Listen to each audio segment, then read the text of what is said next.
Donc, dans le thème général est le BIM, une révolution pour la construction du futur en général. Et plus précisément, le BIM connecté pour les structures. Détails sur la préfabrication basée sur le processus BIM avec Autodesk Revit. Alors,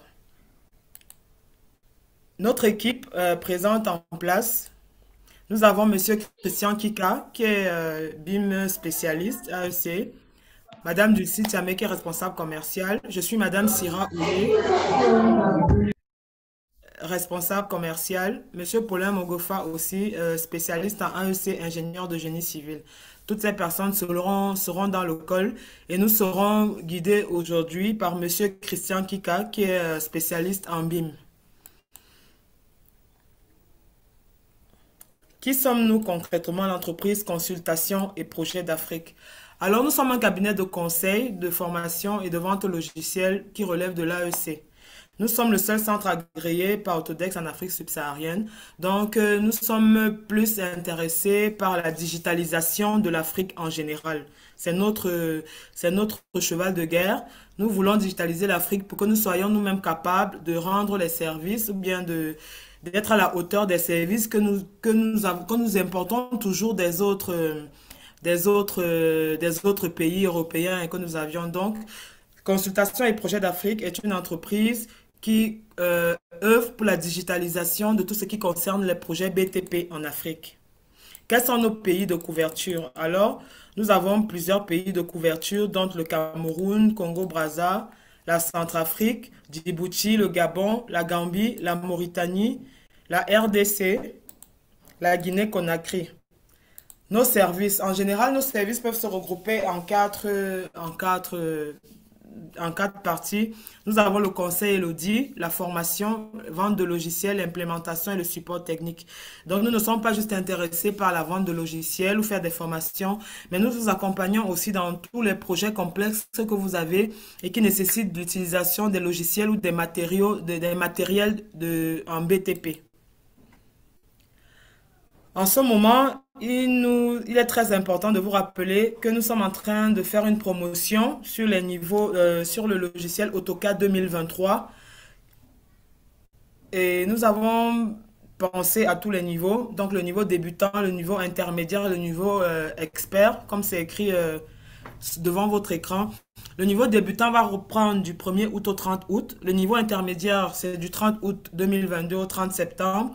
Et le niveau avancé, c'est du 30 septembre au 30 octobre.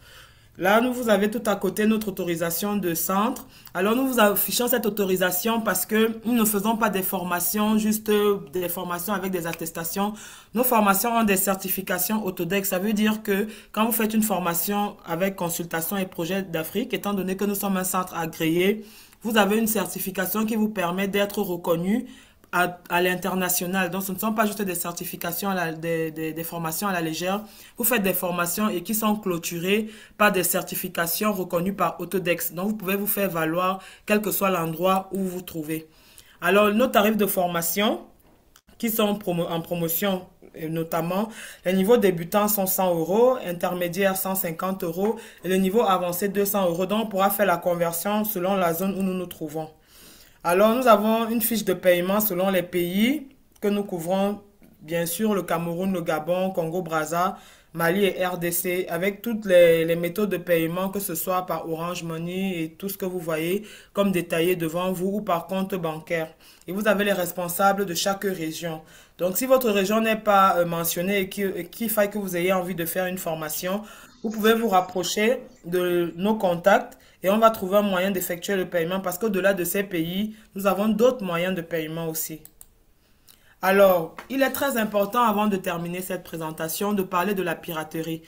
La majorité utilise des logiciels piratés et ne savent pas dans quel danger ils se mettent. Alors, les outils CAO, par exemple, se classent à la quatrième place des logiciels les plus piratés au monde. Donc, ne tombez pas dans le piège des logiciels piratés. Essayez toujours de vous rapprocher des logiciels authentiques parce qu'en utilisant les logiciels piratés, vous ne le savez peut-être pas, vous mettez vos projets en danger. Notamment, nous avons les infections par des logiciels malveillants Et ces programmes malveillants, n'oubliez pas, ça vous fait perdre des données, ça vous ralentit dans le travail, vous n'êtes pas sûr des résultats que vous retenez, que vous obtenez en utilisant ces logiciels piratés-là.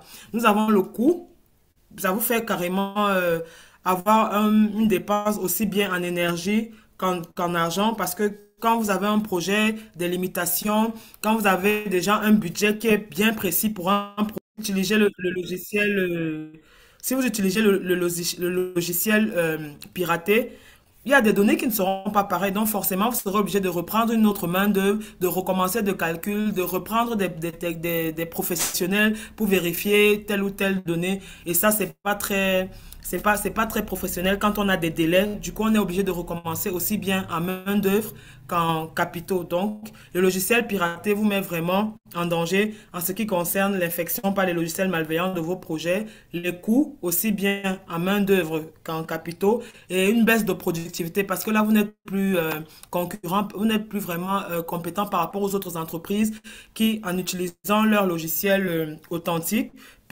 arrivent à rendre des projets plus rapidement et de façon plus sécurisée.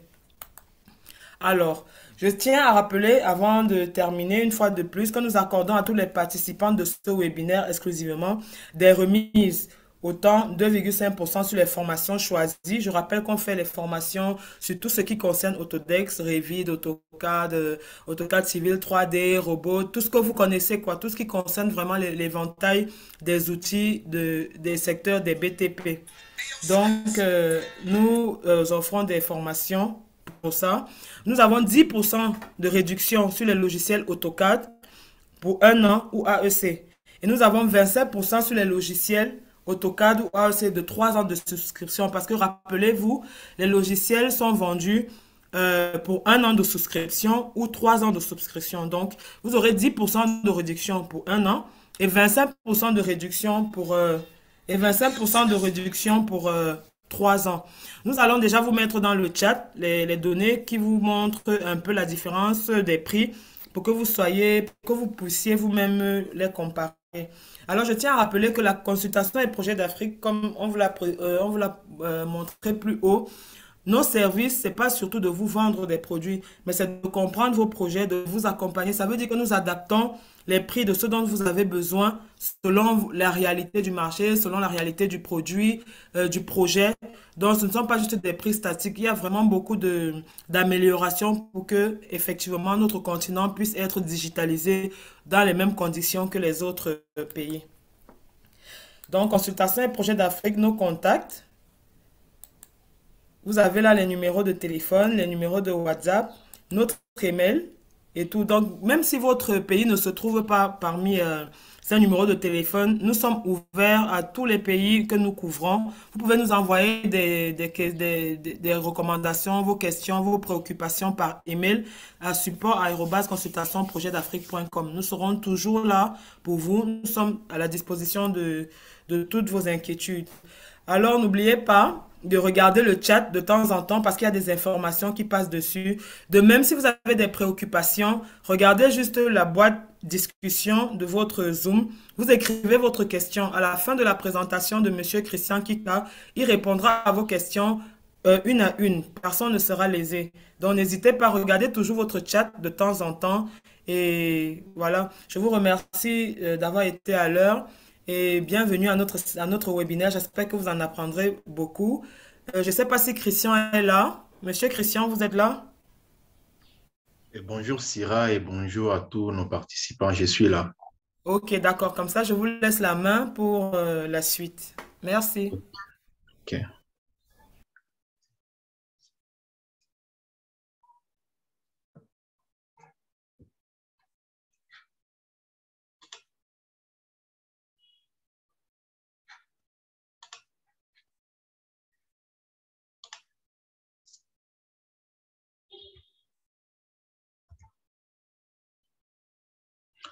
Est-ce que tout le monde voit mon écran?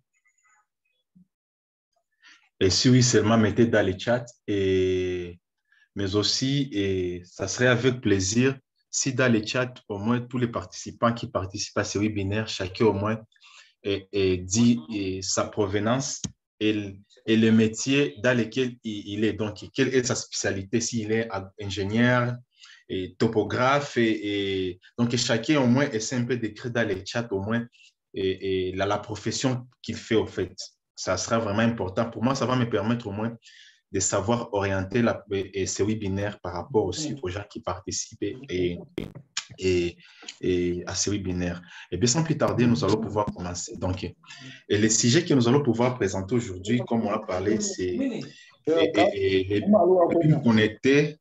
Donc, nous allons parler des BIM workflow et avec la préfabrication, comme l'a dit et ma collègue Syrah.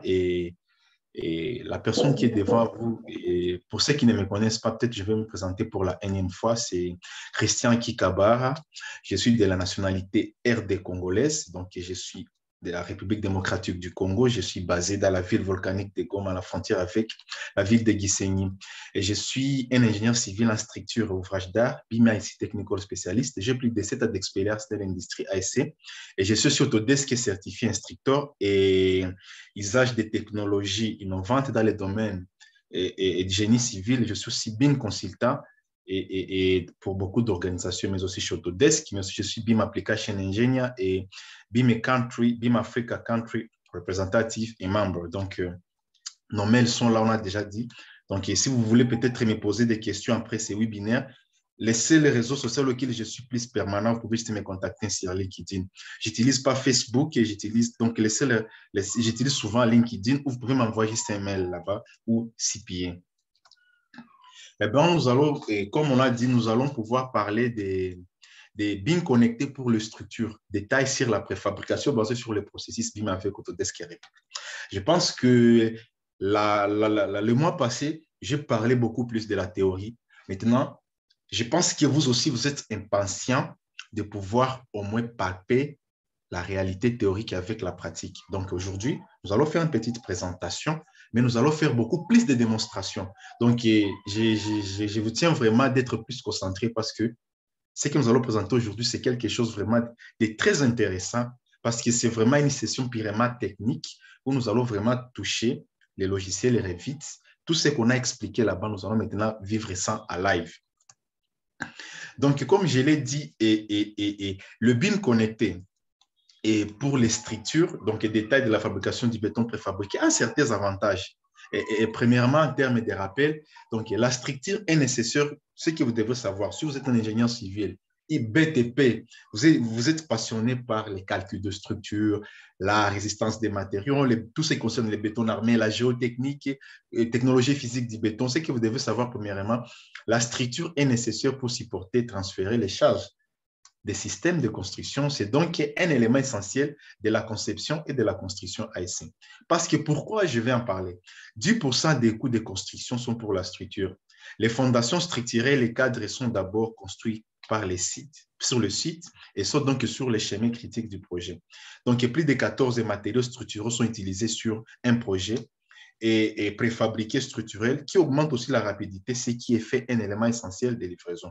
On vous a toujours parlé des constructions et des calculs de structure et puis ainsi de suite. Maintenant, ici, je vais parler d'un workflow. Ces workflows-là, je vais parler de la préfabrication, mais aussi comment quitter d'un projet de préfabrication pour pouvoir faire une analyse des structures, par exemple, avec le logiciel Robot Structural Analysis.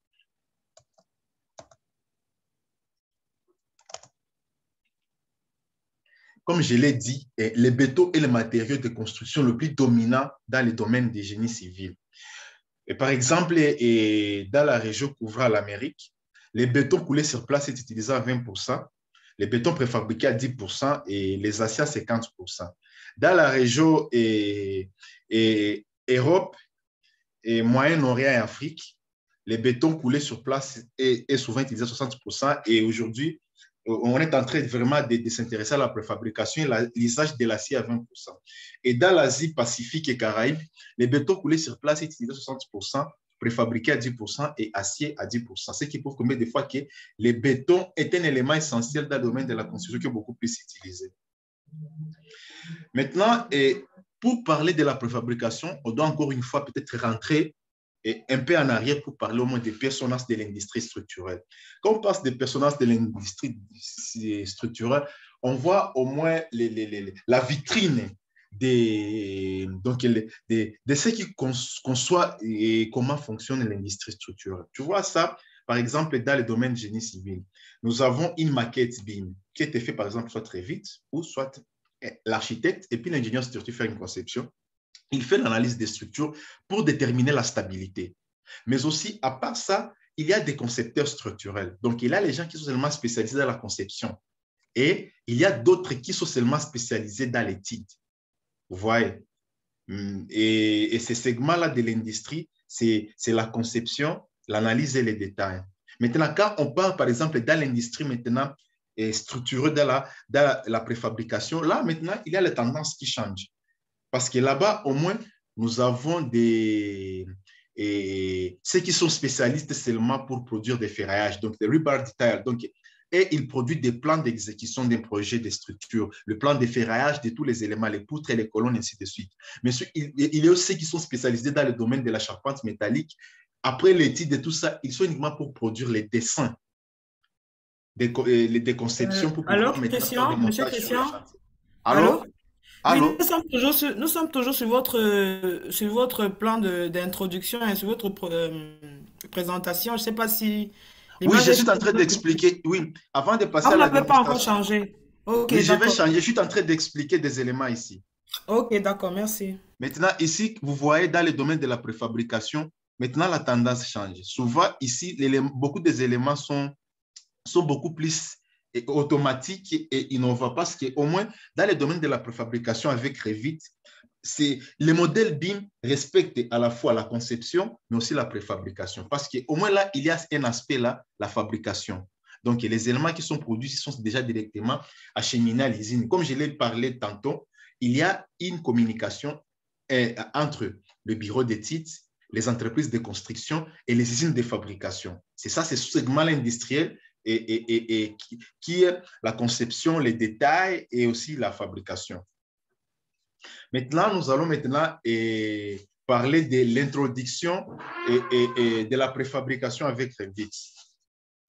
Dans l'introduction de la préfabrication avec Revit, comme je l'ai expliqué tantôt, ça vous donne beaucoup de possibilités. Premièrement, ça vous donne la possibilité d'un élément BIM, donc d'un élément Revit, de transformer ça à un élément préfabriqué avec tous les détails d'assemblage. Comme vous voyez ici, vous voyez, ce sont une conception qu'on a conçue et là, vous avez la possibilité de convertir cet élément à un élément BIM, un élément de préfabrication. Donc, un modèle BIM qui respecte à la fois la conception structurelle, mais aussi la préfabrication. Là-bas, vous voyez déjà ici, le mur est déjà préfabriqué, comme vous allez voir ici. Il y a les éléments de connexion et les éléments de montage, comme vous allez voir. Et ici, par après, il vous donne la possibilité de générer directement le ferrage. Imaginez si vous devez faire ça manuellement. Combien de temps ça peut vous prendre? Et là, ce qui est intéressant ici, c'est que tellement que les objets BIM sont connectés et les tâches sont automatisées, directement, vous avez la possibilité de générer automatiquement les dessins et des présentations pour pouvoir maintenant acheminer ça à l'usine. Et ici, ce modèle ici, de votre conception ici, vous pouvez maintenant l'importer dans ces formats de fichiers qu'on appelle Alors, KM.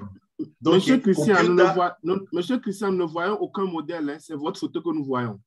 Non, je suis en train d'expliquer d'abord les dessins, l'explication. Oui, mais nous ne voyons aucun dessin. Je n'ai pas encore commencé la démo. Oui, j'explique mais nous ne voyons aucun dessin sur l'écran. Attends. Oui. Oui, c'est vrai, on ne voit rien là. On ne voit rien sur l'écran. Et là, vous voyez? Oui, nous voyons, mais si vous pouvez recommencer, si vous recommencez au début, puisqu'on vous a perdu là. S'il vous plaît, merci. Beaucoup. Oui, c'est ça. Ah, je m'excuse vraiment, je pensais que vous voyez mon écran. Donc, ça, j'ai expliqué. Vous avez vu cette image ici? Non, c'était seulement la photo d'introduction. Merci. En fait, on n'a rien vu depuis le départ. C'est ça qu'on a. Il fallait me dire. On n'avait rien vu, en fait. Moi, je pensais vraiment que vous voyez ce que je présente. Je suis vraiment... Non. Vous êtes obligé de reprendre. Ah non, vraiment, je suis vraiment désolé parce que moi, je pensais que vous voyez. Donc, ce que je parlais, si je peux revenir, je parlais du personnage de l'industrie structurelle. En fait, j'essaie de montrer et les différentes tâches dans les domaines des structures, ingénierie des structures, comment ça fonctionne. Vous voyez ici, il y a différentes tâches. Il y a un architecte qui conçoit un projet. Et puis, il donne à un ingénieur structure. Un ingénieur qui est seulement chargé de faire la conception. Lui seulement, il est spécialiste à concevoir seulement les éléments des structures, que ce soit pour l'acier et pour le béton.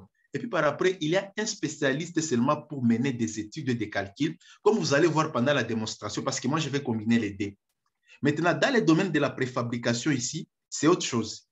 Vous voyez déjà, et avec Revit, la tendance change.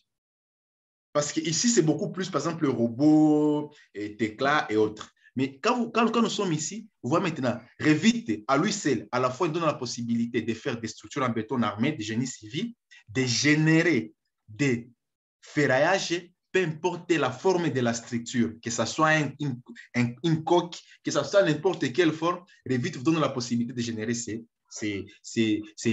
ferraillages. Ce qui est important, c'est parce que il y a des spécialistes seulement qu'on appelle rebar detail, donc qui sont seulement spécialistes seulement à créer des dessins de présentation des armatures et pour les projets d'exécution de génie civil. Même chose dans le domaine des constructions métalliques. Il y a seulement ceux qui sont seulement spécialistes pour produire tout ce qui concerne les assemblages des éléments métalliques, comme vous voyez là-bas, parce que après ces webinaires, nous prévoyons vraiment faire d'autres webinaires où nous allons maintenant détailler dans toute sa globalité, du béton armé à la construction métallique. Et là, on a maintenant dans le domaine de la préfabrication, la tendance change. Tous ces éléments ici maintenant sont produits automatiquement. Le mur qui sont à Revit, en BIM, ils sont convertis à des éléments en assemblage, à des éléments à béton préfabriqués avec des codes, et ces codes-là qui peuvent être interprétés par des machines à commande numérique. Directement, ces informations qui proviennent ici, ils seront envoyés déjà ici pour la fabrication. Maintenant, nous allons maintenant parler de l'introduction structurelle avec Revit. Comme je l'expliquais, vraiment, je m'excuse parce que moi, je pensais que vous voyez mon écran. Ici, vous voyez ici, ça, c'est un modèle Revit.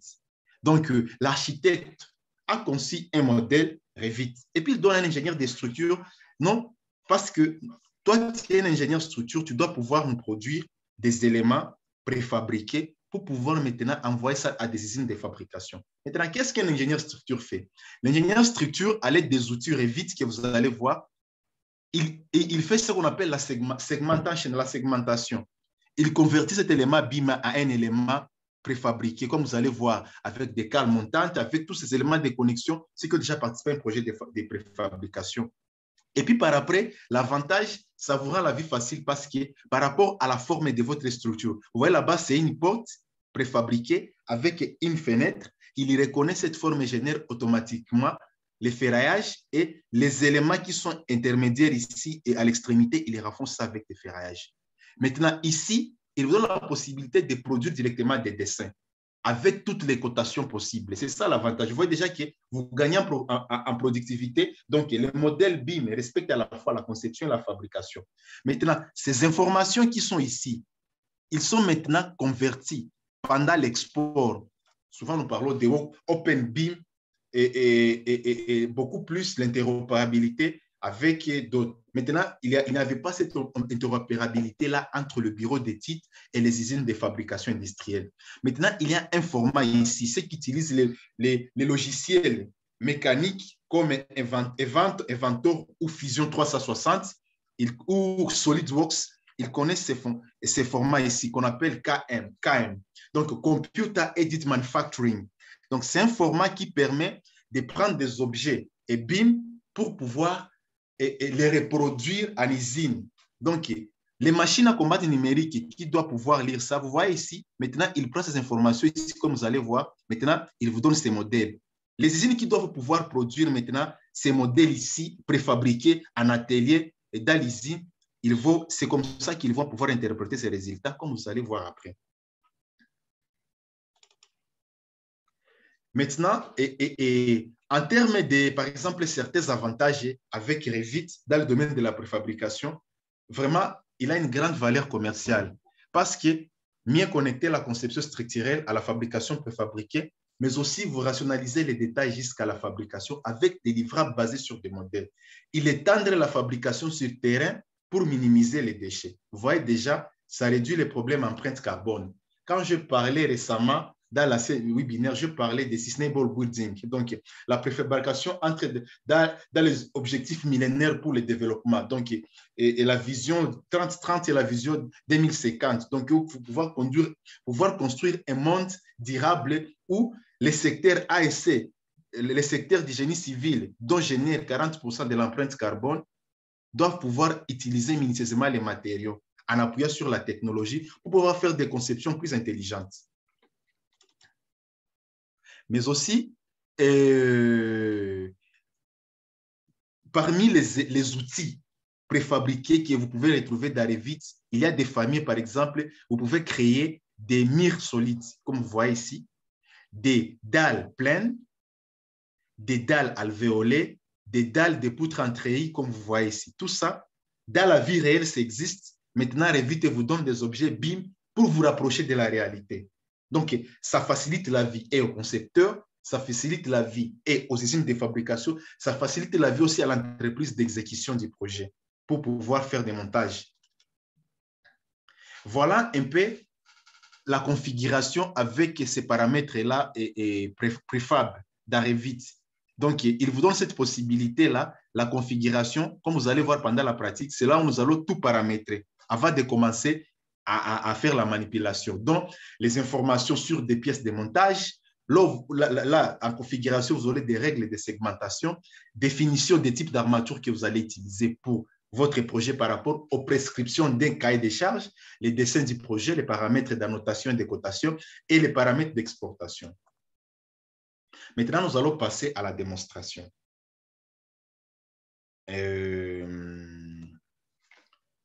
Nous allons passer à la démonstration et voilà mon élément ici. Sorry, which version? Attends. Sorry. Attends, je vais ouvrir un modèle. Wait, nouveau. Non. Je dois ouvrir un fichier et mon fichier que je vais utiliser, c'est ça. C'est ça, c'est le fichier ici. Je vais ouvrir ça. Ah non, c'est ça, pas ça. Je dois ouvrir notre fichier, sorry. Ici.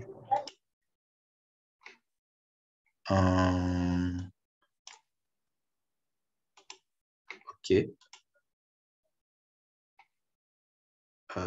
Sorry. Un instant, j'ouvre un fichier. Je vais expliquer. Ici, il faut vraiment, ce que je peux dire, c'est rester concentré parce que les choses sérieuses vont commencer. Vous voyez là, je travaille avec la version 2023 de Revit. Je vais expliquer.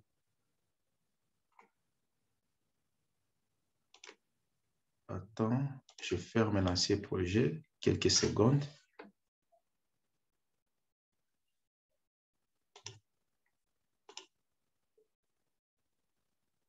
Wait, quelques secondes. Je suis en train de fermer les anciens fichiers que j'utilisais pendant la préparation du webinaire. Voilà. OK. J'espère que beaucoup de gens qui ont déjà utilisé Revit, ils peuvent juste noter dans le chat. Vous voyez ici, ça c'est mon modèle. Vous voyez que c'est un bâtiment. Il y a les escaliers qui sont des éléments aussi préfabriqués. Il y a des portes. Tu vois tous ces éléments ici. Il y a aussi la fondation, la semelle filante. Vous voyez, ça, c'est mon élément BIM. Maintenant, ça, ce sont des objets seulement purement Revit. Si je clique ici, là, vous voyez, ça va me donner des informations. Les gens parlent de BIM. Quelle est la différence, par exemple, entre utiliser Revit et AutoCAD? La différence qui est là, parce qu'ici, les éléments sont paramétrés. Chaque élément ici contient des informations précises sur les données. Donc, chaque élément ici contient des informations. Tu vois, par exemple, pour Revit, tu vois, l'élément ici, il me donne le coefficient d'arborescence, il me donne la rugosité, ainsi de suite. Si j'aille trop loin, il va me donner même des caractéristiques mécaniques et physiques, les modules des angles, tout. Chaque élément contient des informations. Par rapport à AutoCAD, Un élément mire, une ligne représente un mire, mais ce mire-là n'est pas intelligent, ne contient pas d'informations. Vous voyez là, là c'est justement un élément Revit. Je rentre ici. Vous voyez, en Revit, nous avons un modèle physique et un modèle analytique. Donc, quand tu conçois avec Revit Structure, ça te donne les modèles analytiques. Les modèles analytiques, c'est ce modèle-là que tu vas envoyer d'un robot. Maintenant, vous regardez pour Revit 2023. Vous voyez, pour Revit 2023, il n'y a rien. Pourquoi il n'y a rien? Parce que Autodesk a répondu aux préoccupations des ingénieurs. Parce que là, maintenant, on vous donne la possibilité de créer votre propre modèle analytique. Et donc, le modèle analytique est dissocié du modèle physique. Ce qui est un grand avantage vraiment pour nous parce que le modèle analytique est dissocié du modèle physique. Ça veut dire que vous pouvez créer vos éléments comme vous voulez. Donc, vous pouvez, tu vois l'élément ici, que je conçois ici. Avec mon modèle analytique, je peux créer d'autres éléments supplémentaires qui ne seront pas vus dans le modèle physique et l'envoyer d'un robot pour faire des calculs. Donc, vous avez la possibilité de documenter votre information comme vous voulez. Si nous allons dans Analyse, vous voyez qu'il y a de nouvelles options pour Revit 2023. Ça n'existait pas. Ça n'existait pas. Je peux créer des modèles analytiques, des coques et tout. Et ça, le plus grand avantage. Parce que la plupart des fois, quand les gens modélisaient des réservoirs et beaucoup d'autres éléments complexes du génie civil d'Arrivit, il y avait toujours un problème de créer un modèle analytique pour envoyer d'un robot. Mais cette fois-ci, vous avez la possibilité de créer un modèle physique et puis d'y ajouter un modèle analytique, peu importe la forme complexe de votre élément. Et ce qui est important ici, c'est cette option ici, automatisation automatique, que je vais vous parler dans la suite. Je rentre pour Revit 2022. Vous voyez, c'est le même modèle avec Revit 2022. Mais si nous entrons dans Revit 2022, nous voyons le modèle analytique. Il est là. Vous voyez, ce modèle analytique, c'est le modèle qu'on doit envoyer d'un robot directement. Tu vois que chaque modèle, à chaque fois que je conçois un modèle physique, il y a un modèle analytique qui s'écrit automatiquement. Vous voyez là-bas. C'est ça la différence entre Revit 2023 et 2022. Donc déjà, moi, j'ai la possibilité avec Revit 2023 d'ajouter des éléments connexes qui n'étaient pas ici analytiques et qui ne seront pas vus dans les modèles physiques que je dois lire d'un robot. Voilà un peu quelques différences entre Revit 2022 et Revit 2023. Les autres avantages, là nous parlons de la préfabrication, il y aura seulement une session dédiée à Revit 2023 où nous allons vous parler de toutes les nouveautés dans les domaines architecturaux et dans les domaines des structures. Là, on ne peut pas tout aborder, mais je vais vous montrer juste la différence. Moi, je vais travailler avec les versions 2023 d'Autodesk et donc, si vous voulez vous en procurer, notre service commercial CPA est là pour vous servir et vous voulez un accompagnement, nous sommes là pour vous accompagner. Voilà un peu mon modèle. Maintenant, qu'est-ce que moi je vais faire? Voilà un peu l'option préfabrication. Tout ce que j'ai expliqué dans les slides, vous voyez ici, nous avons scindé éléments de montage, armature, treillis personnalisé, dessin d'exécution, exportation, CAM et configuration. L'avantage qui est ici, c'est comment? Ici, au fait, vous avez la possibilité de créer vos éléments, par exemple des ferraillages, des éléments connexes, même des éléments MAP que vous pouvez ajouter sur votre modèle de bâtiment ici, que par après, vous allez ajouter comme assemblage d'un élément préfabriqué. Et ces informations-là seront lues par les usines. La fois passée, quand je parlais de la préfabrication, j'ai parlé de ce qu'on appelle DFMA, Design for Manufacturing and Assemble. Donc, il y a une reproduction rapide et automatique des éléments de la construction, de la production industrielle, donc l'industrialisation de l'industrie ASC. Peut-être un jour, on en parlera de ça en long et à large. Maintenant, ici, je dois aller dans configuration. Vous voyez, quand j'aille dans configuration, tu vois directement Autodesk et Revit repère tous les éléments que je vais utiliser. Donc, il charge tous les éléments. Vous voyez ici, dalle longéro, dalle pleine, mire double, tout ce que j'ai expliqué là-bas dans mon slide. Parce que c'est ici que vous allez programmer tous les éléments dont vous aurez besoin.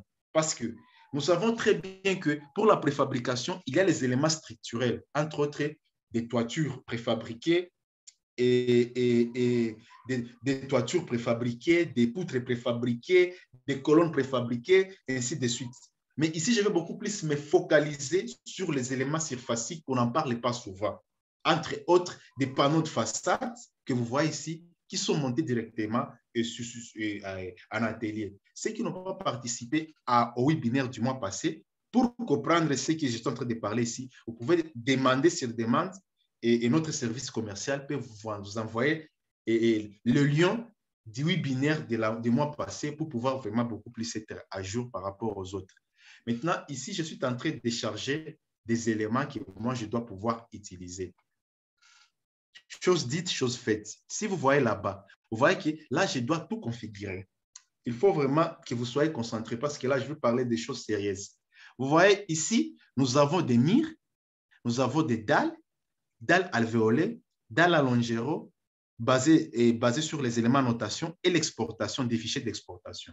Maintenant, pour l'instant, d'abord, nous allons convertir nos éléments, certains de nos éléments murs qui sont à BIM à des éléments préfabriqués qui sont assemblés.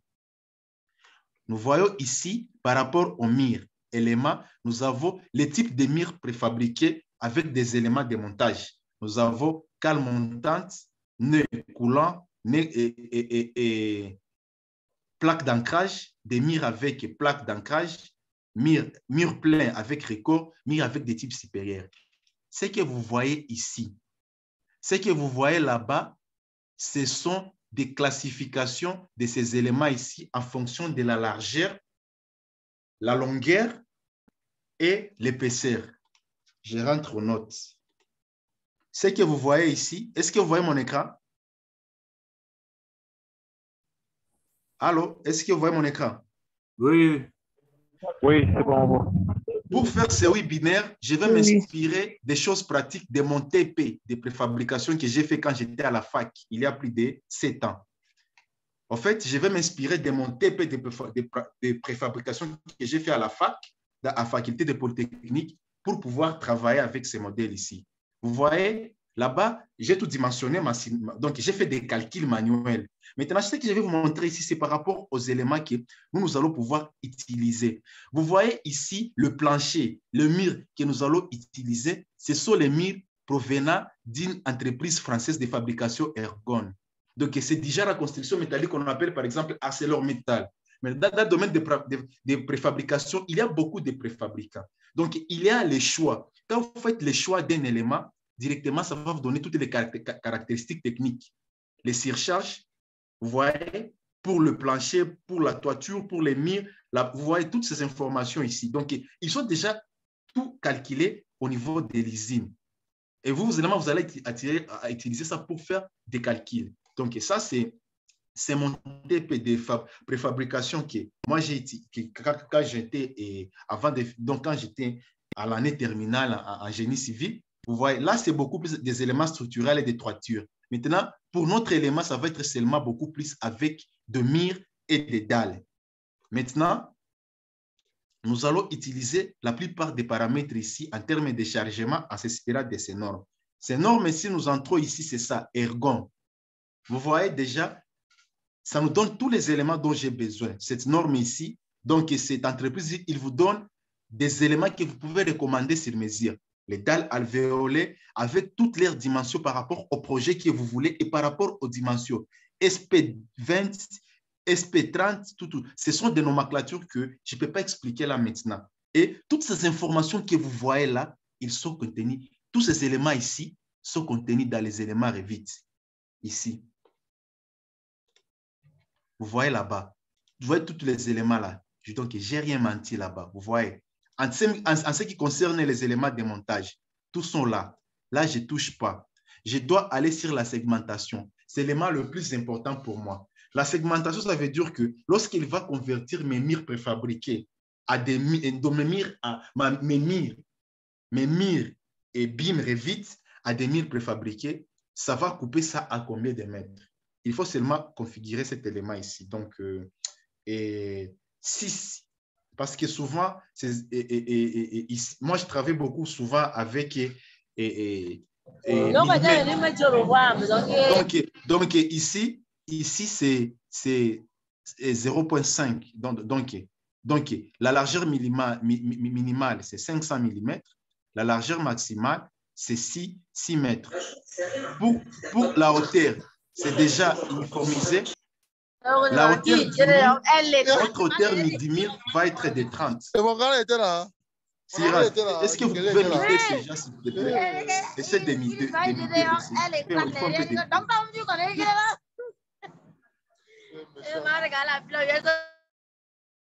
Et voilà. Après, comme nous allons commencer sur le mire, vous voyez là-bas, vous pouvez utiliser le mire. Excusez-moi un peu, Christian. Christian, s'il te plaît, une seconde. S'il vous plaît, désactivez vos micros. Coupez vos micros là où vous êtes, parce que du coup, ça crée des interférences et les autres participants n'écoutent pas l'orateur. Veuillez à couper vos micros. Merci. OK. Nous avons les mires doubles et nous avons des dalles pleines, ainsi de suite. Tout ça, vous pouvez configurer ça. Maintenant, pour mes mires, vous voyez les dessins d'exécution. Pour les dessins d'exécution, quel type de cotation moi je vais utiliser? Vous voyez là-bas, d'abord, mon centre de gravité, ça va être quoi? Vous voyez déjà, ça va être, par exemple, des mires pleins avec annotation. Type de cotes. Mes cotes, par exemple, ça va être style cotation linéaire. Et le reste ici, ça va rester comme ça. Et puis, par rapport à ce que moi, je vais faire, je vais juste paramétrer ça. Maintenant, nous allons aller élément par élément. Vous voyez ces éléments ici qui sont là. Je vais maintenant choisir quel est l'élément que moi, je vais utiliser pour créer mes éléments préfabriqués. Tu vois, par exemple, je prends ça. Je prends ces murs ici. Si vous voyez des informations ici, c'est un mur de base avec 20 mm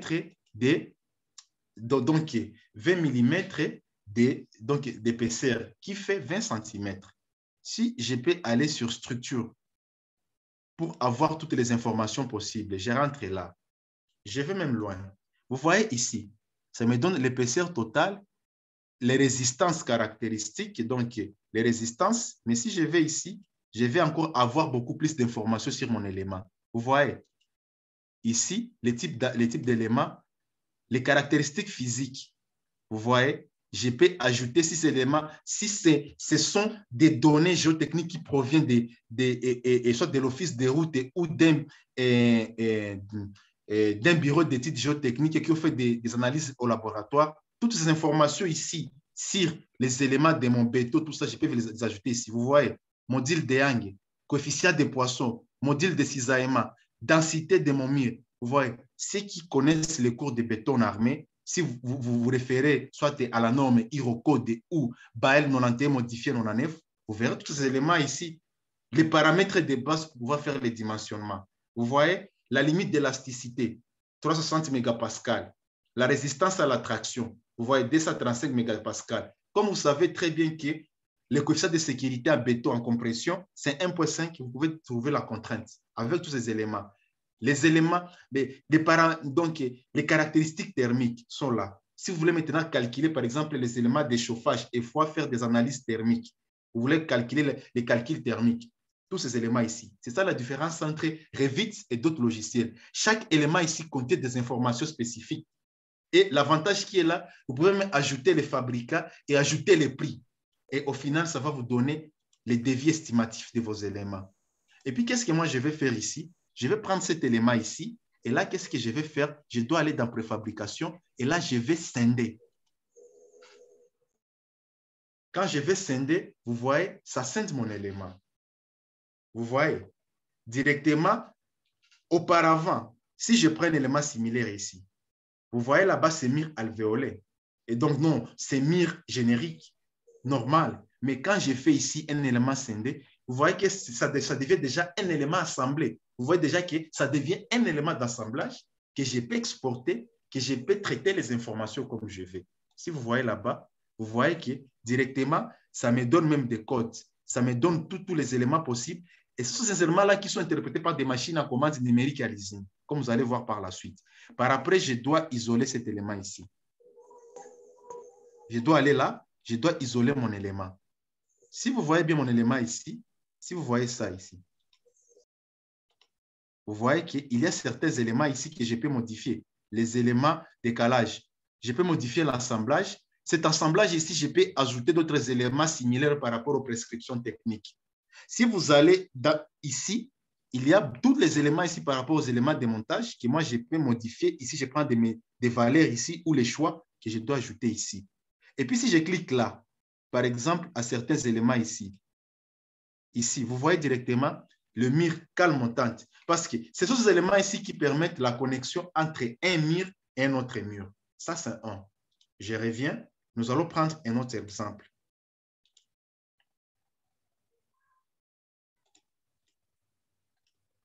Je dois aller ici. Where? Not here. Try. OK. Je prends ça. Et je prends ça, par exemple. Je dois scinder ça. Je crée... Non, ça, c'est pas ça. C'est pas ça. Je peux pas... Je dois aller ici. Scinder. Mounting. Donc, par rapport à ma hauteur, vous voyez directement comment ça divise mon mur. Avec des éléments ici, vous voyez déjà, il y a les éléments de connexion. Et si vous voyez ici, vous voyez que ces éléments sont des éléments d'entente pour connecter ces murs au-dessous avec ces murs ici pour assurer la stabilité. Et ici, il y a des éléments d'entente qui connectent ces deux murs. Attends, je vous prouve ça. Je sélecte ces murs, je sélectionne ces murs ici. Je dois aller là. Je dois aller isoler les éléments. As you can see, ici, il y a les éléments qui sont là-bas, que je peux changer comme je veux. Vous voyez les éléments de cale montante. Ici, c'est pour me mettre déjà, les murs sont connectés. Donc, ce n'est plus des murs normaux, mais déjà, ça devient des murs pleins, mais qui sont assemblés. Donc, les modules seront produits à l'usine. Ils seront assemblés comme ça avec tous ces éléments ici qui seront produits avec. Et puis, par après, qu'est-ce que je vais faire? Je dois rentrer là.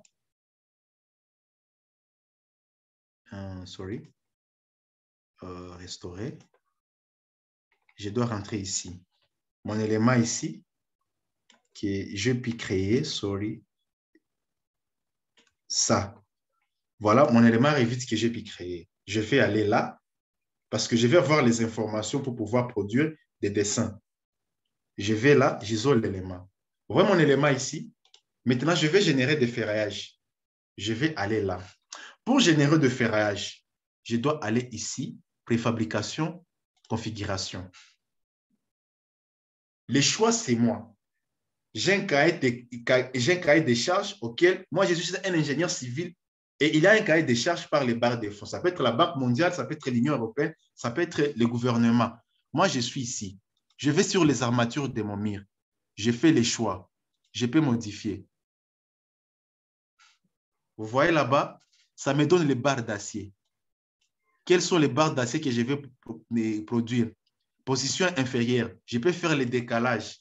Arrobage, je peux mettre par exemple le décalage d'arrobage. Je vais dire, l'arrobage va être de 2 ou 3. Les types d'armature, je ne vais pas beaucoup plus aller en béton armé, je m'excuse, mais ici, il y a tous les types d'armature que vous aviez besoin. Si vous consultez Aerocode, si vous consultez BAEL 91 modifié 99, des règlements BAEL. Vous voyez, nous avons les barres d'acier FE400. Donc, la limite d'élasticité d'acier, c'est... Attends, peut-être c'est mieux que j'explique ça. Paint. Je vais là. Pour ceux qui ont déjà peut-être oublié les notions de l'école. Lorsque nous avons un barre d'acier commun FE500 ou FE400, ça veut dire que les limites d'élasticité de notre acier, c'est 400-500 mégapascales. Maintenant, pour déterminer la contrainte en traction, FT ou FS, ça va être FE sur 1.5. Si vous prenez cette valeur ici, vous le divisez par 1.5, vous allez trouver la contrainte de traction de ces barres d'armature. Si vous prenez FE400, vous allez faire FE400 divisé par 1.5. Pour les béton, lui, c'est FC25, soit 25 mégapascales. Il faut diviser ça par 1.5. Là, c'est la contrainte de sécurité pour les bétons. Les FE, les 1.5, les 1. Non, c'est les 1.15. Ce n'est pas 1.5. 1.15 Et les 1,5, c'est pour le béton. Maintenant, ici, tout est là. Moi, je vais faire les FE 400. Je vais utiliser les barres de 12, par exemple. C'est un mire simple. Et puis, j'ai resté ça comme ça. L'autre ici, ici, ce sont les ronds lisses, les barres de 16 et les treillis. Maintenant, moi, je vais travailler avec les barres de 12.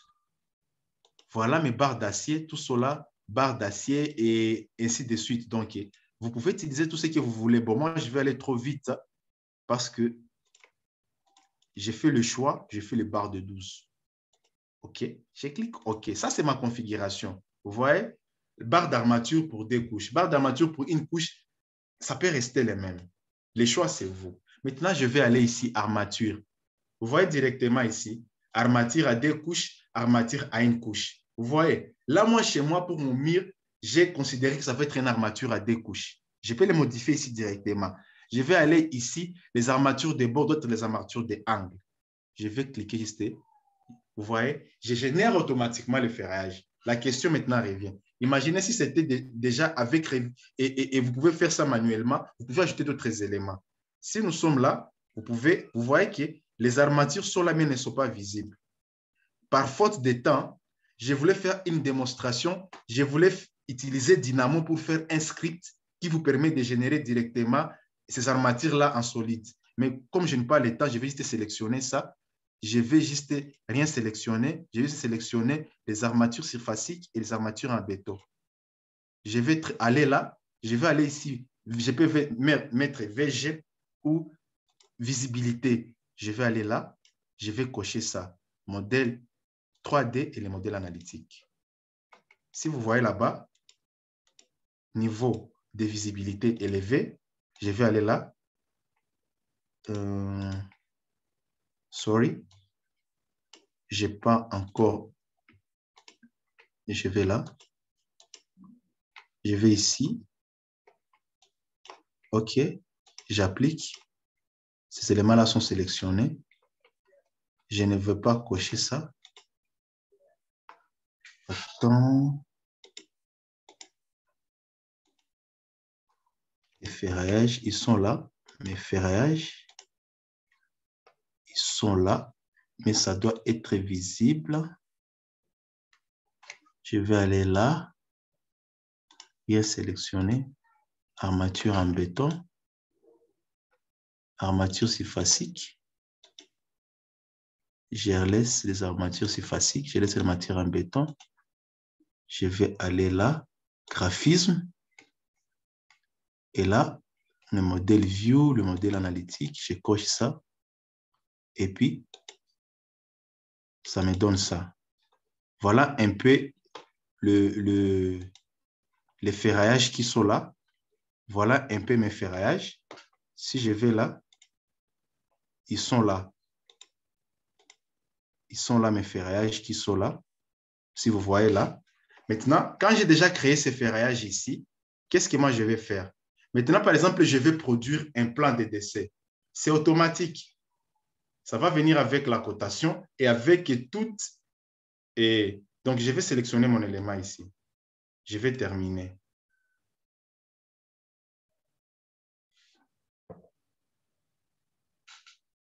Je patiente.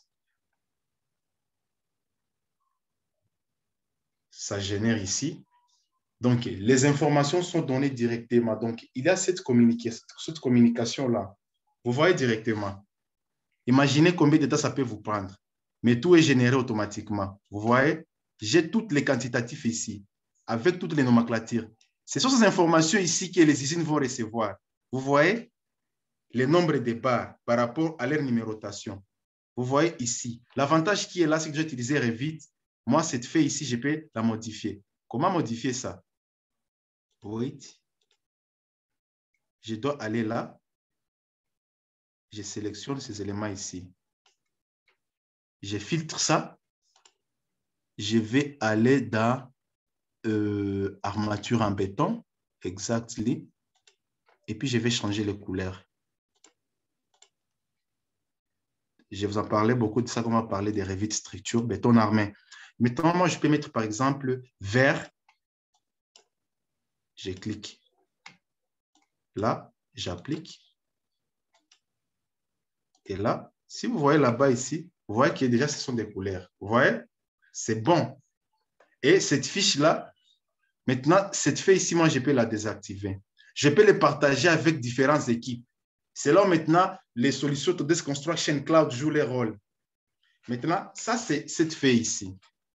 Maintenant, par après, nous allons aller maintenant pour le DAL. Je rentre là. Vous voyez, mon élément est là. Vous voyez, ça est ici et tous les armatures sont là. Ah, sorry. Je comprends pourquoi ça n'a pas vraiment trop affiché là-bas, mais je ne vais pas faire trop de détails. Peut-être que je vais les faire prochainement, mais c'est juste des petits paramétrages pour que vous puissiez voir ça, des armatures à solide, par exemple, tu vois, par exemple, pour Revit 2022, vous voyez, par exemple, il y a certains éléments que nous avions pu faire des ferraillages là, que vous pouvez voir directement les ferraillages en 3D, tout. Maintenant, ici, je vais aller sur les dalles. Sur les dalles, nous avons différents types de dalles que nous allons utiliser. Il faut seulement aller là. Préfabrication. Sorry.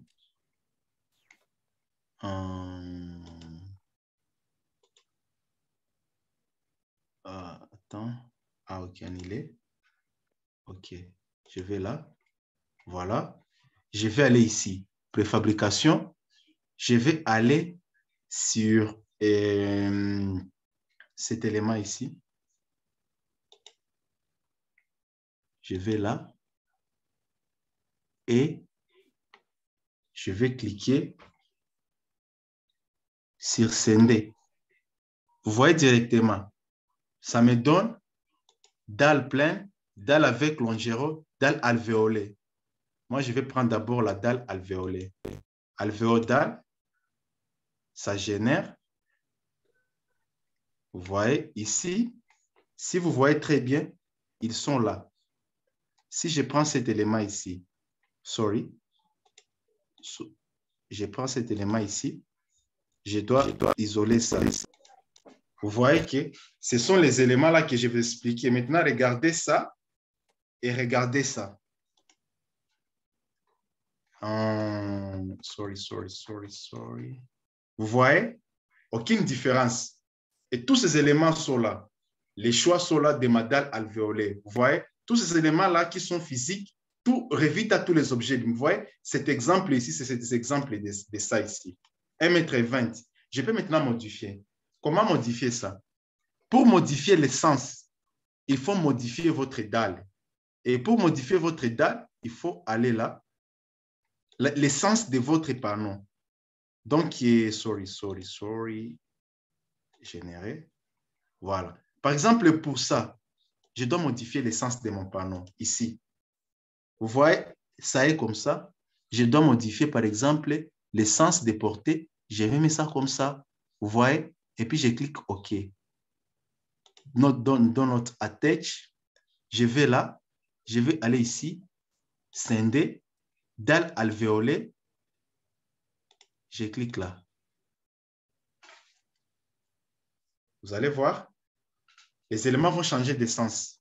Vous voyez directement, tu vois que c'est bon à voir. Tu vois déjà qu'il y a une différence. Vous voyez, les éléments préfabriqués qui sont là, que directement, moi, je peux faire des commandes et produire des plans pour les usines de fabrication.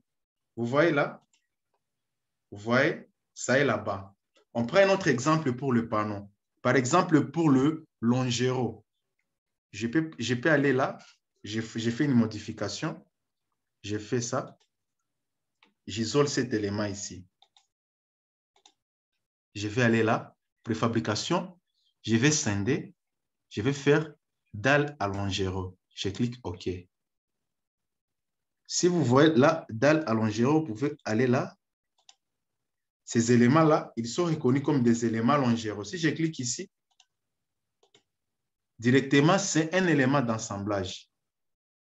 Maintenant, si par exemple, je vais maintenant générer des ferraillages, qu'est-ce que je vais faire? Je rentre là, restaurer, je suis là, je prends un élément. Je peux prendre par exemple cet élément ici. Vous voyez? Et cet élément-là, je vais aller là, préfabrication, scinder, dalle pleine. Tu vois directement, quand c'est dalle pleine, si je prends ça, ceux qui ont déjà participé à un projet de préfabrication, ils peuvent voir ce que ça fait. Isoler l'élément. Vous voyez que les éléments sont connectés ici. Vous voyez?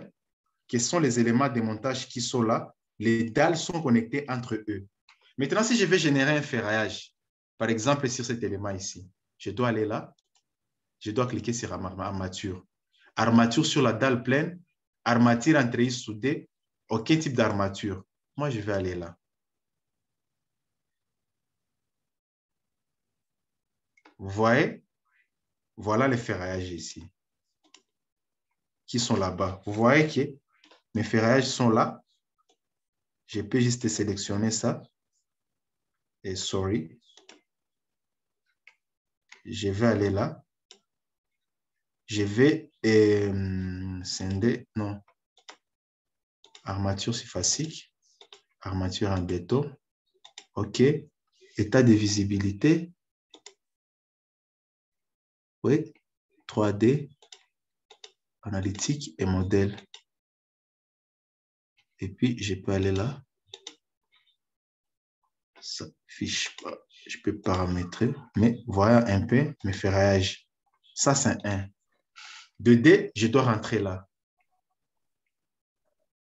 Ici, je dois aller dans la configuration.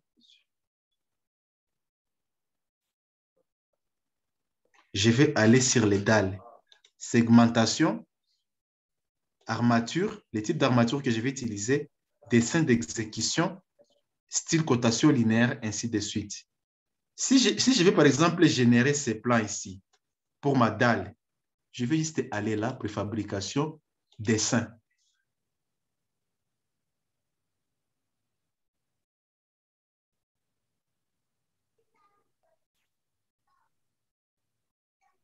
Voilà. Ça génère, ça me donne toutes les informations possibles. Et puis, vous voyez là, toutes les informations sont là. Les dalles, les dimensions, la longueur totale, tout. Je peux déplacer ça. Je prends ce plan ici. Vous voyez, nous avons fait des générations sur les éléments surfaciques. Ça te donne dalle pleine, ça te donne les types dans les catalogues. Vous pouvez vérifier ça dans ces catalogues ici. Toutes les informations, vous pouvez voir, tous ces éléments ici, vous pouvez les voir ici. Vous faites un choix.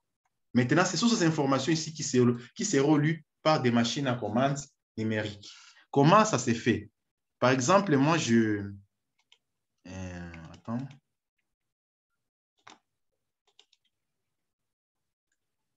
Ici. Vous voyez ces éléments ici. Wait.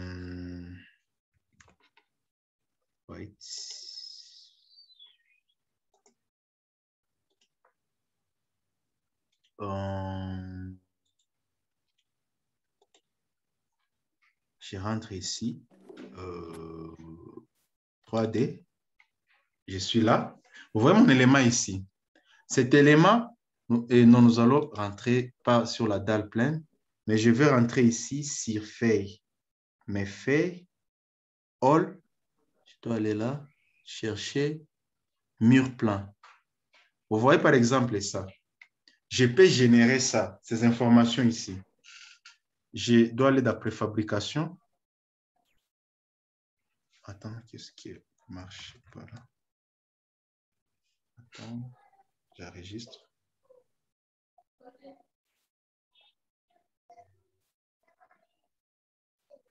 OK.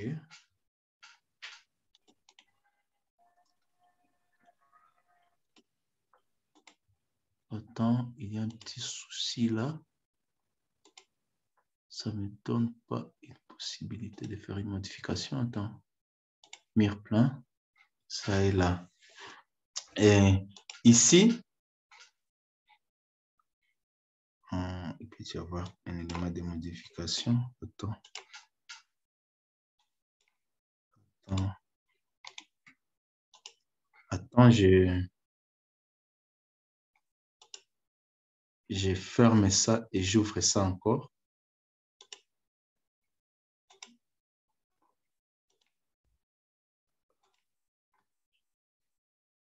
Attends. Et voilà. Voilà. Si je peux rentrer sur les faits, je peux aller là. Mes éléments pour des murs, tous mes éléments sont là. Assemblage, vous voyez, tous mes murs sont là. Toutes les informations sur mes murs sont là. Les dalles alvéolées et tout. Les faits, je peux voir toutes mes faits là. Les gabarits, armatures, nomenclature, ils sont là-bas. Tous mes éléments, ils sont là. Ils sont là-bas. Je peux rentrer là. Si je vais générer une fait ici. Attends. Voilà. Ces éléments ici. Donc, je le fais plus rapidement. Donc, je rentre là. Préfabrication. Je scinde l'élément. Oui. Je vais là. Je scinde l'élément. Impossible la segmentation par rapport à la configuration. Il y a des petits quarks. Je peux prendre ça, par exemple, et puis je vais là. Je peux faire armature. Je clique OK.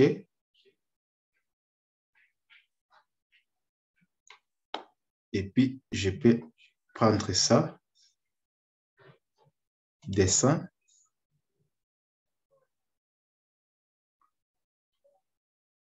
Je patiente. Vous voyez, j'ai tous ces éléments ici.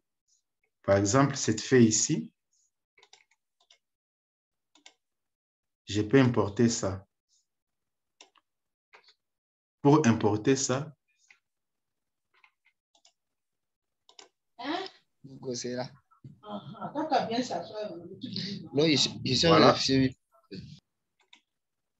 Pour importer ça, qu'est-ce que moi je vais faire? Je dois rentrer ici, dans 3D. Je peux prendre mon élément ici. Je vais aller là. Exportation. Je dois choisir FAO. Tu vois, Computer Aided Manufacturing. Mais je dois choisir les types de formats que je vais utiliser. Je peux utiliser Unitechnics. Je peux utiliser Pixelmail. Je peux utiliser XAML, ainsi de suite. Donc, il y a plusieurs fabricants, plusieurs éléments préfabriqués, par exemple, dans un seul fichier, créer les sous-dossiers, ainsi de suite. Je dois choisir les chemins de sortie. Pour mon chemin de sortie, par exemple, je vais rentrer sur le test. Présent? Monsieur Christian? Oui, monsieur Christian? Oui. Oui, excusez-moi de faire une pause. C'est juste pour vous rappeler qu'il nous reste 10 minutes pour ce webinaire, en fait. Et vous devez prendre des questions aussi. Oui, je suis presque à la fin. Donne-moi 5 minutes. D'accord. Donc, j'ai fini ça. Par exemple, je peux générer ça sur mon desktop. OK. Après, je dois rentrer là. Je peux voir ces éléments, ils sont là. Maintenant, pour lire ces éléments-là, il y a plusieurs possibilités. Je peux les lire avec Notepad. Vous voyez, Notepad me donne toutes les informations que j'ai conçues pour les machines à commande numérique. Comme je n'ai pas les logiciels, maintenant, il y a un slide ici qui explique ça à partir de là, ici. Donc, si vous voyez ça, vous voyez que les informations ici, ils sont produits directement là-bas.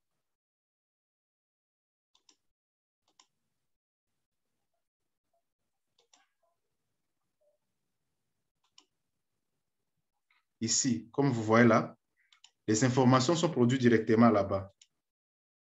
Vous voyez, les machines à commande numérique, les formats, vous voyez, tous les ferraillages, tout ce que j'ai expliqué là. Et puis par après, il y a ça. Visible. Vous ne voyez pas mon écran? Non, là c'est bon. Là, c'est bon. Maintenant, une fois que les informations proviennent du format CAM-FAI, les machines à combattre numérique à l'usine lisent les informations et commencent maintenant à produire toutes les informations en termes de ferraillage, du béton ici, comme vous allez voir ici. Vous voyez? Vous voyez maintenant? Toutes les informations qui proviennent d'Arevit sont liées par des machines à commande numérique pour pouvoir maintenant produire tout. Des soudures en arc pour les barres d'armature, le coulage de béton pour les poutres en longéro, et puis par après, acheminer ça sur le chantier. Vous voyez, sous forme de Lego. Vous voyez là-bas, ils sont produits, et là, on va vers les sites. Voilà un peu ce que je voulais vous parler. Et il y a plusieurs développeurs. Donc, pour finir, ce que vous voyez là, ce sont les partenaires Autodesk qui fabriquent des composantes, des outils BIM pour les éléments préfabriqués. AGCAD, Gritech, Pitech et beaucoup d'autres. Donc, en quelque sorte, c'est un peu ça. Je voulais aller trop loin, mais le temps est jaloux parce que je voulais faire les workflows, comment sortir de Revit pour aller dans Robot pour faire l'analyse des structures. On en parlera peut-être ça prochainement. Maintenant, nous passons à l'étape des questions-réponses. Je pense que vous êtes les bienvenus. S'il y a des questions, vous pouvez répondre. Je suis prêt à répondre à des questions. Oui, bonjour, bonsoir, bonsoir, monsieur. Oui, je vous écoute. Vous pouvez parler. Oui, sinon, moi, je voulais juste savoir par rapport donc le logiciel ici. Et comment on peut l'en avoir? Parce que moi, je te dis ça, mais je n'ai pas d'abord donc les logiciels. Je ne sais pas comment.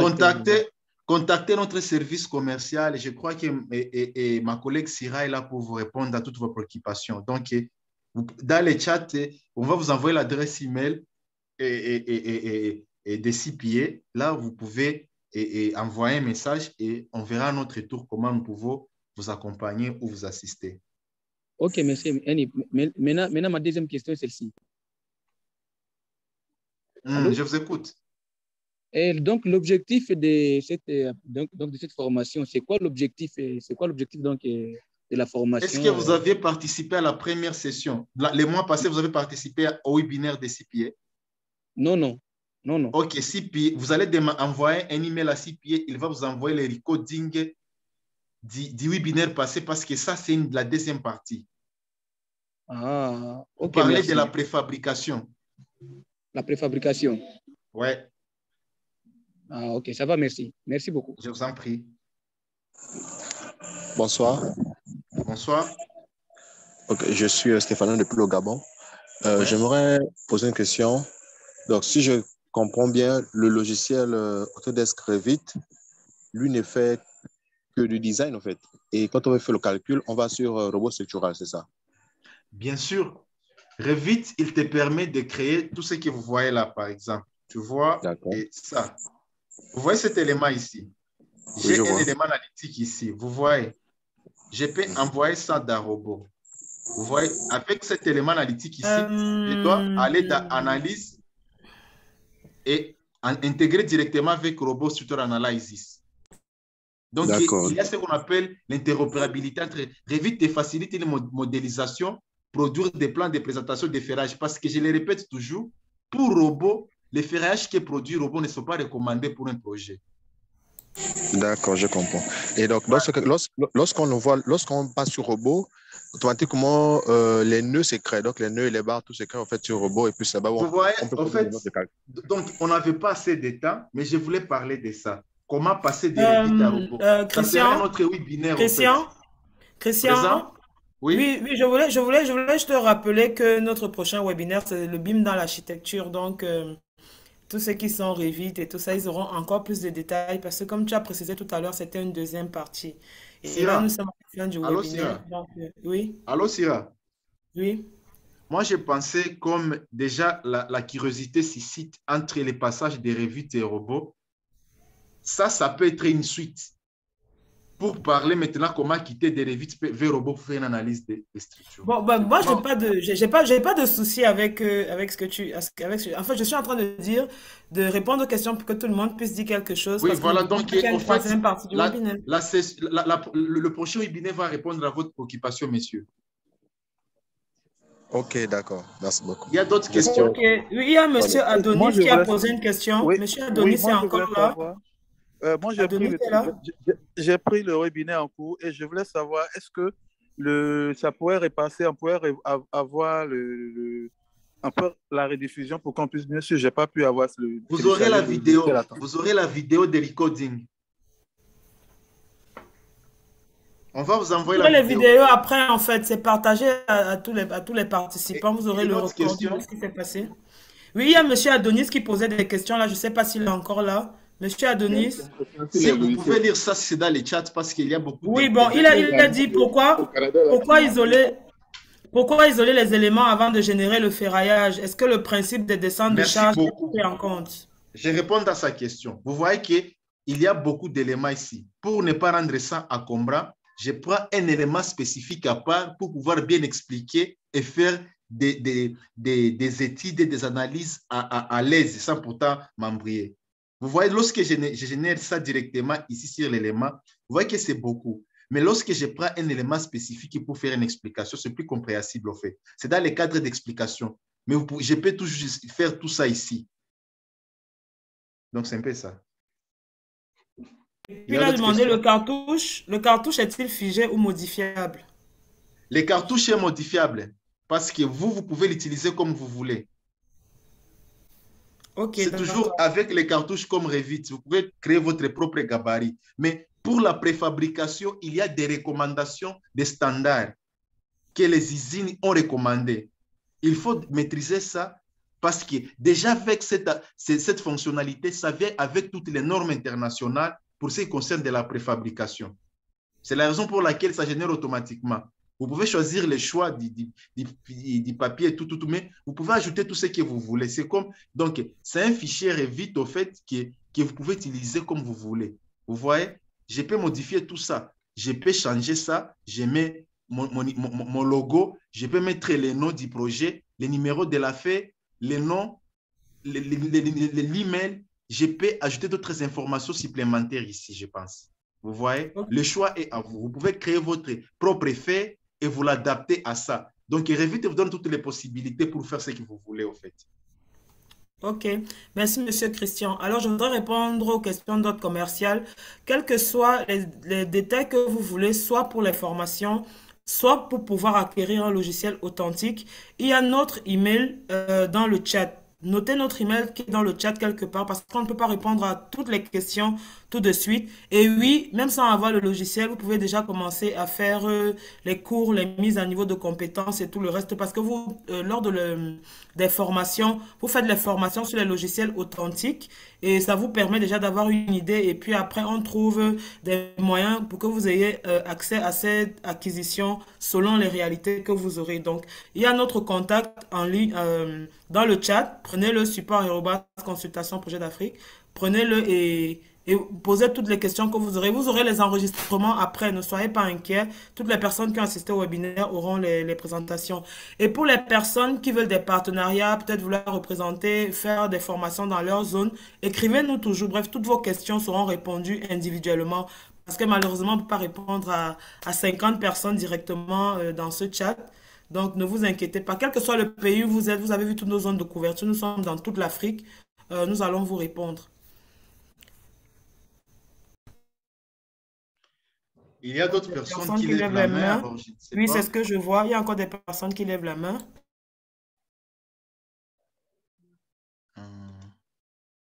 Messieurs, vous pouvez ouvrir les micros et vous pouvez peut-être parler. Allô? La préoccupation est celle-ci. Oui. Oh, bonsoir. Concernant le préfabriqué. Ouais. Y a-t-il aussi ces gens de préfabriqués? Y a-t-il aussi des fondations pour les préfabriqués? Bien sûr. Vous voyez, là, j'ai parlé des éléments surfaciques. Il y a aussi des éléments structurels. Les poutres préfabriquées, les les colonnes préfabriquées, les fondations préfabriquées, comme vous voyez ici. Attends, mon TP. Attends, je vais voir mon TP. J'ai ça dans mon TP. Voilà, c'est ça. Voilà les types de fondations préfabriquées que vous pouvez trouver ici. Tout est là dans Revit. D'accord. OK. C'était ça ma préoccupation. OK, merci beaucoup. Donc, ça, c'est mon TP de préfabrication quand j'étais à la fac, dispensé par les professeurs, si vous le connaissez, Mutondo, Rifé Mutondo. C'est un grand professeur en structure et il enseigne à l'INIKI, à l'INBTP, mais aussi à l'Université libre de pays de Grand Lac LPGL Goma. Ah non, moi j'ai fini à l'ESI, à l'INILU Lubumbashi. Ah, bon, vous pouvez connaître ce nom. Mutondo, c'est un monument en génie civil en RDC. Oui. Ouais. Ça va, merci. Je vous en prie, mon frère. Il y a une autre question? Monsieur Christian, avant de poursuivre les questions, j'aimerais rappeler quelque chose, s'il vous plaît. Oui? Oui, j'aimerais rappeler à tous nos participants que nous avons fait une offre de promotion. En ce moment, nous sommes en promotion jusqu'au 30 août pour les formations et l'acquisition des logiciels Autodesk. Donc, pour toutes les personnes qui sont intéressées, merci de nous écrire via nos différents supports. Merci beaucoup.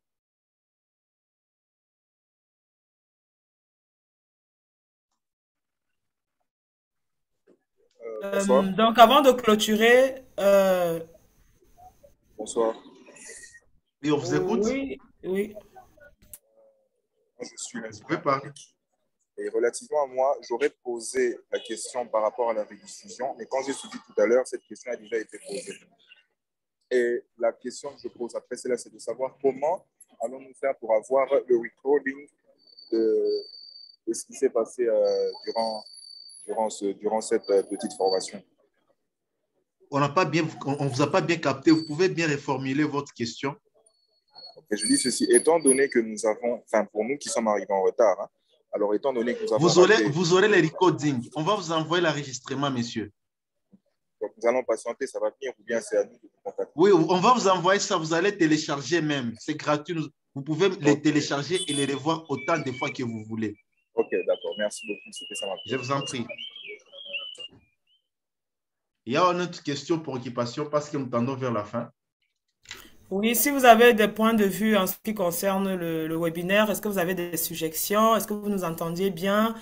Est-ce que la connexion se passe bien? Si vous avez des suggestions vis-à-vis de ce webinaire pour que la troisième partie se passe bien, vous pouvez ouvrir votre micro, dire quelque chose et puis refermer avant qu'on ne se quitte. Merci.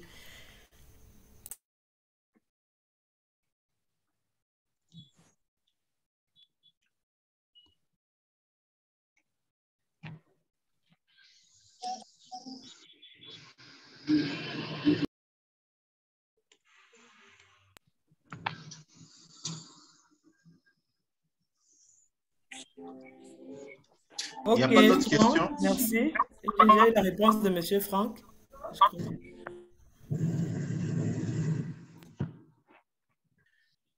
Oui, bonsoir. Oui, on vous écoute. Oui, c'est Adonis. Oui, bon, moi c'est Adonis, ingénieur génie civil.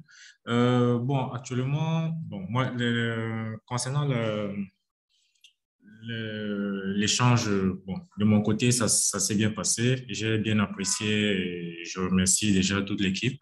J'ai une question qui concerne un peu mon domaine d'activité parce que je suis dans une entreprise qui est spécialisée dans les fondations spéciales. Donc, et là, je voulais savoir, est-ce que le BIM... Spécialisé dans quoi? Les fondations spéciales, donc fondations profondes. Donc, les Mataraft, les Mataraft, donc les fondations profondes, oui, les radiers et tout. Pieux forêt, pieux battu. Le pieux forêt, les pieux bâtis. Oui, votre question, c'est? Ma question est de savoir, est-ce que le BIM m'offre la possibilité, par exemple, de faire des visualisations ou des dimensionnements? Oh là là là là là là. En fait, ce que nous vous montrons ici, c'est juste une partie de l'iceberg. Ah, d'accord. Il y a là, il fait tout. des fondations profondes, les pieds bâtis, les pieds forés. Il vous donne même la possibilité de faire des estimations et même de produire des ferrages et faire des plans de ferrage et les visualiser et produire des dessins pour l'exécution. OK. Les BIM, c'est l'avenir du génie civil. Donc, tout aujourd'hui, tout tourne vers les BIM. Donc, vous pouvez faire tout ce que vous voulez. Oui. Et vous avez la possibilité de créer ce que vous ne trouvez pas. Voilà l'avantage. D'accord, OK. Je vous en prie. Merci. S'il vous plaît, j'ai un dernier petit point à relever par rapport à la formation. Je suis normalement ingénieur en génie mécanique et structure. Et j'ai quand même vu que la formation avait beaucoup axé sur le génie civil. Et c'est vrai que je ne dimensionne pas le béton, je suis plus dans les aciers. Donc, est-ce qu'à la langue, c'est possible d'avoir aussi beaucoup d'appui sur les aciers afin que les ingénieurs... Exactement. En fait, comme on a dit, ça, c'est juste que les débits. On a beaucoup de choses donc, dans notre agenda, on a beaucoup de choses à partager avec vous. Nous allons parler de la construction métallique. Super. Ouais, donc, gardez votre soupe. On va parler de la construction métallique avec Revit. Merci beaucoup. C'est très gentil. Je vous en prie. OK.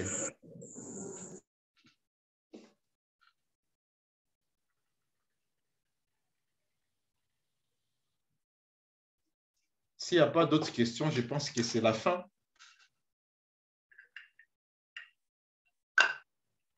Allô? Alors, j'espère que c'est vrai que vu le nombre de personnes, le temps est assez court pour répondre à toutes les questions. Alors, je voudrais rappeler, avant de nous quitter, que toutes les personnes qui utilisent les logiciels craqués, nous sommes là pour transformer vos logiciels craqués en logiciels authentiques. Ce n'est pas quelque chose d'inaccessible. Donc, ne soyez pas inquiets, puisque la majorité, nous le savons, nous utilisons des logiciels craqués.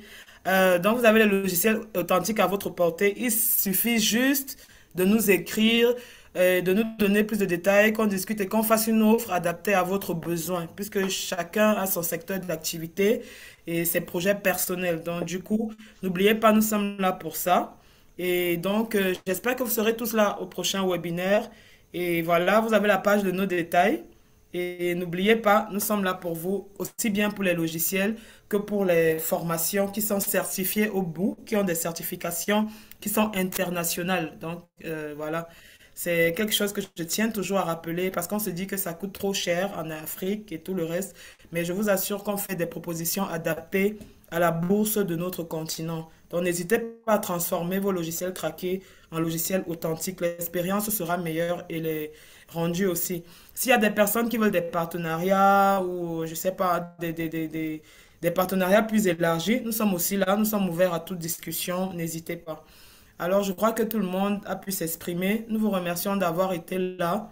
Monsieur Christian, je ne sais pas, vous avez terminé. Sinon, je vais mettre fin à la session et voilà, nous vous attendons à la partie 3 de nos webinaires. Et il y a des promotions sur AutoCAD. N'oubliez pas, il y a des promotions, des formations sur AutoCAD jusqu'au mois de septembre. Vous aurez aussi tous les détails si vous nous écrivez. Il y a des promotions aussi bien pour les niveaux débutants, intermédiaires qu'experts. Nous faisons des mises à niveau de compétences sur AutoCAD 2023 qui sont soldées aussi par des certifications. Donc, c'est du mois d'août au mois de septembre. On va vous accompagner. Merci. Je crois qu'il y a encore des questions, je ne sais pas. Monsieur Christian, ça va de votre côté? Donc, les prochains webinaires, nous allons parler maintenant de l'interopérabilité entre Revit et robots. Donc, nous allons les BIM connectés toujours dans le domaine des structures. Là, maintenant, nous allons parler comment Revit collabore avec robots pour un projet à béton armé. Je pense que venez nombreux, informer les autres et partager déjà avec les autres parce que ce que vous voyez aujourd'hui, jusque-là, par rapport à ce que CPA prévoit pour son objectif de digitaliser l'Afrique, vous n'avez encore rien vu. J'ai dit que vous n'avez encore rien vu. Ce n'est même pas les 1/20 de ce qu'on prépare pour vous. Donc, soyons là et on se retrouve prochainement parce que la prochaine fois, ça sera encore plus meilleur qu'aujourd'hui. Merci beaucoup et on se retrouve à la semaine prochaine ou le mois prochain. Et bonne soirée à tout le monde. Merci, bonne soirée à tout le monde. Vous allez recevoir l'enregistrement dans vos emails. Ne soyez pas inquiets. Bonne fin de soirée à tous et merci d'avoir été présents. Merci, bonne soirée. Merci, bonne soirée. merci. Merci, bonne soirée à tous. Bonne soirée.